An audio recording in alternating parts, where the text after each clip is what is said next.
Oke, selamat pagi semuanya.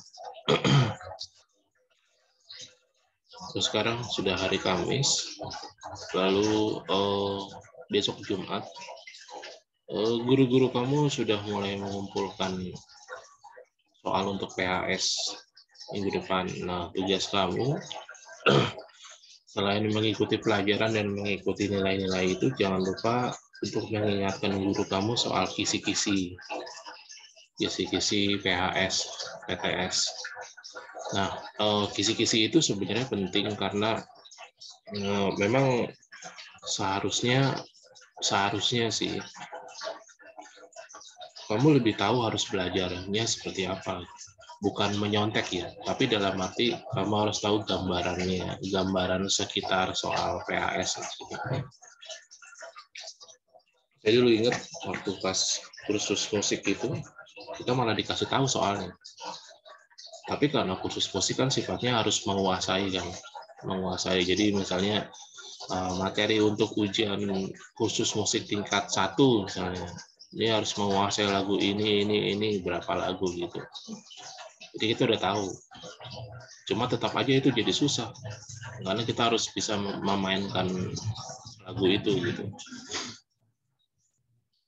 Saya juga pikir sih sebenarnya secara pribadi itu saya mikir seandainya kamu tahu apa yang kamu pelajari dan apa yang akan keluar.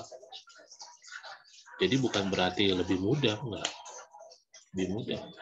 Cuma lebih fokus aja. Lebih fokus, ini. Dan itu memungkinkan kamu untuk bisa menyiapkan diri kamu. Lalu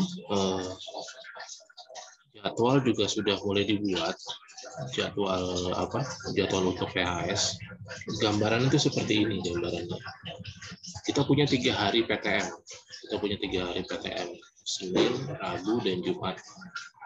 Pada saat 3 hari PTM itu, pelajaran hanya akan 2.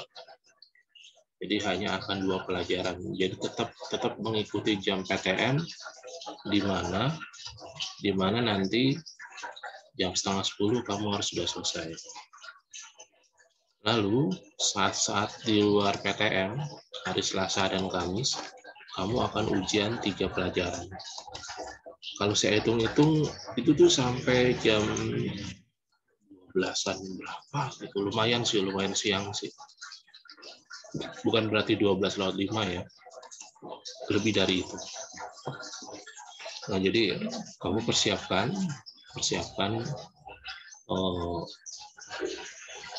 sebenarnya sih seperti yang sudah-sudah sebenarnya seperti yang sudah-sudah dalam arti kamu tuh sudah sering mengikuti ujian, sudah sering mengikuti tes. Harusnya sih secara apa ya? Kalau secara psikologi saya sih pikir kamu sudah lebih siap sih. Apalagi kamu tahu bahwa dalam setiap per 3 bulan, sebut aja per 3 bulan ya, kamu akan ujian. Apakah itu PTS atau PHS. Jadi kayak gitu. Kadang-kadang kalau saya berpikir lebih jauh, tapi ini sorry ya, mungkin ini pembicaraannya terlalu dewasa atau terlalu tinggi.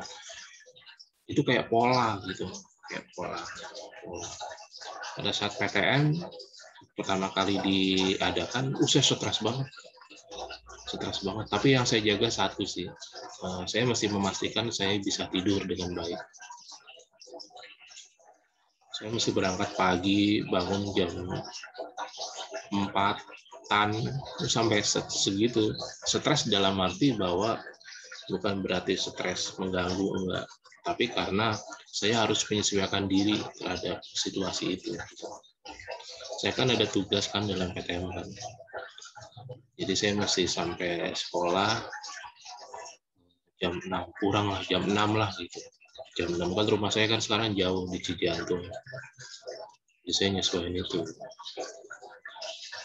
Lalu saya menangkap satu hal nih dari apa yang salah. Kalau sekarang saya udah beberapa kali PTM, setelah itu saya udah bisa menyesuaikan diri gitu. Menyesuaikan diri itu ternyata bisa apa? Kalau misalnya dilakukan dengan penuh perhatian ya bahasa saya, itu ntar bisa lebih enak sih. Atau kadang saya ambil contoh begini, kalau lagi buru-buru kan saya suka ngebutnya naik motor, tapi saya tegang gitu. Lalu saya perhatikan ada orang yang ngebut tapi nggak tegang. Terus saya cari tahu tuh kuncinya apa ya, nggak ngebut tapi nggak tegang gitu. Nah kadang-kadang kita lupa bahwa motor itu cuma alat, kadang-kadang. Kalau kamu bawa motor, kadang-kadang kamu akan tahu bahwa kadang-kadang motor itu kamu. Maksudnya kamu tuh menyatu dengan kendaraan kamu gitu. Itu tadi pertanyaan reflektifnya adalah bagaimana saya bisa ngebut tapi tetap tenang. Sayanya tenang, maksudnya bukan motornya. Sayanya tenang. Biasanya kalau saya ngebut saya nggak tenang tuh, saya jadi ngikutin motornya gitu. Nah itu juga kayak gitu, dengan berbagai pola yang sudah pasti ya, yang tadi ujian, akan ada nilai, akan ada itu. Wah itu kalau misalnya kamu hadapi dengan kesungguhan nih, ntar pola-pola itu mudah sebenarnya. Pola-pola itu mudah. Saya tidak bicara kamu dapat nilai bagus ya, enggak. Saya bicara bahwa pola-pola itu, pola-pola yang dalam arti kamu akan ujian, kamu akan ulangan, kamu akan ambil nilai, kamu akan ke sekolah PTN. Itu kan pola-pola yang harus bisa kamu mengerti. Kebiasaan-kebiasaan lah. Mungkin bukan kebiasaan ya, tapi sebut aja hal-hal yang memang harus kamu lakukan lah. Itu saya sebut kalau dalam bahasa saya itu pola. Jadi kalau kamu sudah mengerti tentang hal-hal yang memang harus kamu lakukan, itu tidak jadi beban. Nah, kalau sudah tidak jadi beban, kamu bisa lakukan yang lain. Jadi kalau satu hal udah nggak jadi beban, kamu lakukan dua hal lo jadi nggak jadi beban, kamu lakukan 3 hal, 4 hal.